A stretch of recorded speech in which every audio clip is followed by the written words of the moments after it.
আমার প্রেসার হচ্ছে 190/100 যাচ্ছে, তার কারণে আজকে দুটো ব্রাইড, একটা নসিবপুর অলরেডি চলে এসেছি, 12:30টায় টাইম দেওয়া ছিল, একটা যাবো হাওড়া। আজকের ভিডিওটা প্রচন্ড ইন্টারেস্টিং, দেখতে থাকো।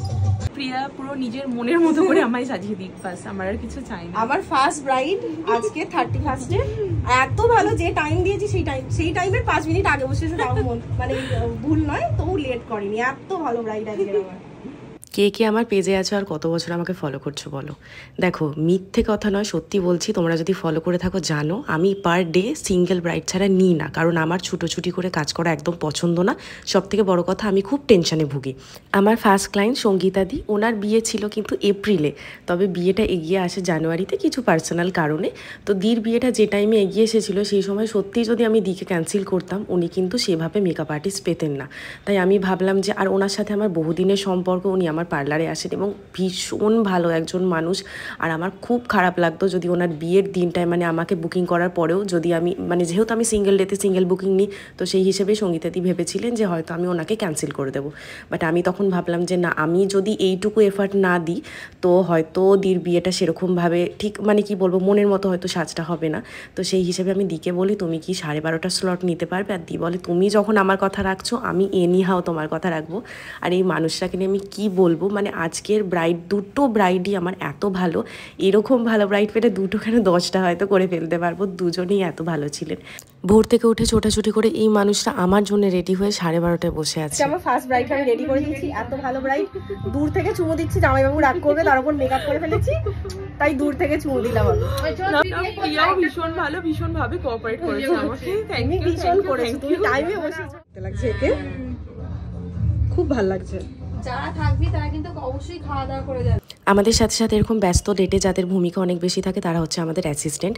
আমি এতটুকু করে দিয়ে চলে এসেছিলাম, বাকি চুল বাঁধা, অর্নামেন্টস পরানো, শাড়ি সবটাই আমার অ্যাসিস্ট্যান্ট করেছে। ব্রাইড কমপ্লিট, তারা হুড়ো করে 2:30টার সময় বেরোচ্ছি। টুম্পা সেকেন্ড ব্রাইডের কাছে কটায় টাইম ছিল?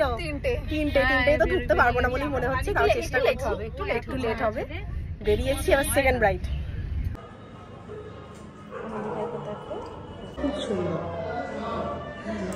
একটু লাইটার মধ্যে রেখো তাহলেই হয়, মানে বিয়ে যেরকম তুমি সাজাও আমার যেরকম পারবে করে দাও, আমার কোনো ডিমান্ড না, মানে কোনো সীমার বা কোনো গ্লিটার এরকম কোনো ডিমান্ড নেই, শুধু একটু মানে আমার স্কিন টোন অনুযায়ী করো তাহলেই হবে। আর কলকাটা একটু মানে বেশি না, একটু ছড়ানো, জাস্ট আমার তো কপালটা খুব চড়া, কপালে কোনো প্রবলেম নেই। সেকেন্ড ব্রাইডের বাড়িতে যখন ঢুকলাম তখন বাজে পাক্কা 3:30, এবং সব থেকে ভালো কথা হচ্ছে যে ওরও কিন্তু রিচুয়াল সব কিছু কমপ্লিট হয় একদম ওই টাইমে। তো কোনো রকমভাবে আমাদের দুজনেরই কোনো প্রবলেম হয় না, ও একদম পুরোপুরিভাবে রেডি হয়ে আমার কাছে বসে যায়।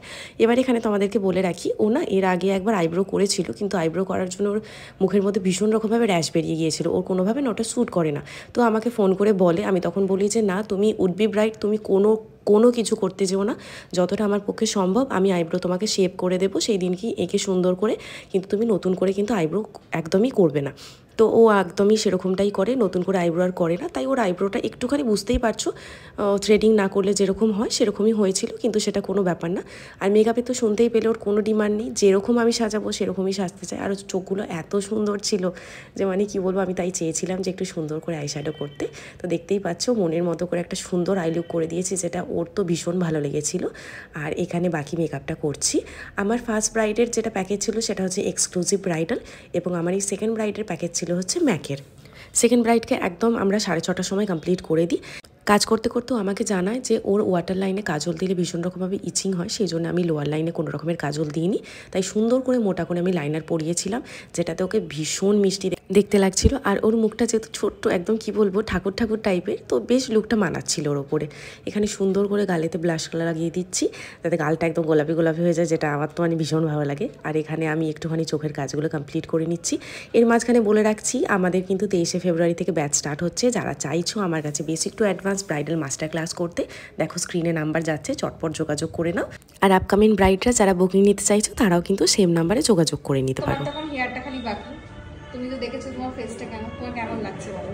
আমার খুব পছন্দ হয়েছে দিদির কাজ, মানে আমার অসাধারণ লাগে। আর আমি একদম পুরো দিদির ওপরেই ছেড়ে দিয়েছি, যেরকম আমাকে করতে হবে। তুমি তো বললে যে তুমি যেরকম ছেড়ে দেবে, আর সত্যি তোমাকে পুরো একদম লক্ষ্মী ঠাকুরের মতো দেখতে লাগছে। অন গড, যাকে নাও তোমার জন্যই আমাদের তার থেকে জিনিস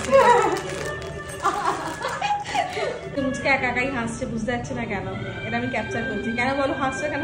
মনে পড়ে যাচ্ছে সেই মোমেন্ট, মনে পড়ে যায় আজকের মোমেন্ট। ব্রাইডের মোমেন্ট মনে পড়ে যাচ্ছে। আর এখানে চুল বাঁধার আগে আমি আমার ব্রাইডকে দেখিয়ে দিচ্ছি, দেখো কত মিষ্টি দেখতে লাগছে। ও আমার কাছে একটাই ডিমান্ড রেখেছিল যে তুমি সামনে আমাকে একটা এস করে দিও, তো সেরকম অনুযায়ী আমি ওর ফেসের সাথে যাচ্ছে সেরকমভাবেই এস করে দিয়েছিলাম। আর ওর কমপ্লিট লুকটাতে ওকে না আমার মানে সত্যি মনে হচ্ছিল যে ওকে আমি কুমোরটুলি থেকে হয়তো এনেছি, মানে এতটাই মিষ্টি দেখতে লাগছিল। আজকে আমার দুটো ব্রাইডই নো ডাউট আমার হয়তো মানে কি বলবো ভীষণ ভীষণ রকমের আমার জীবনে করা খুব পুণ্যের ফল, দুজনেই এতই বেশি ভালো ছিল, সত্যি না বললেই নয়।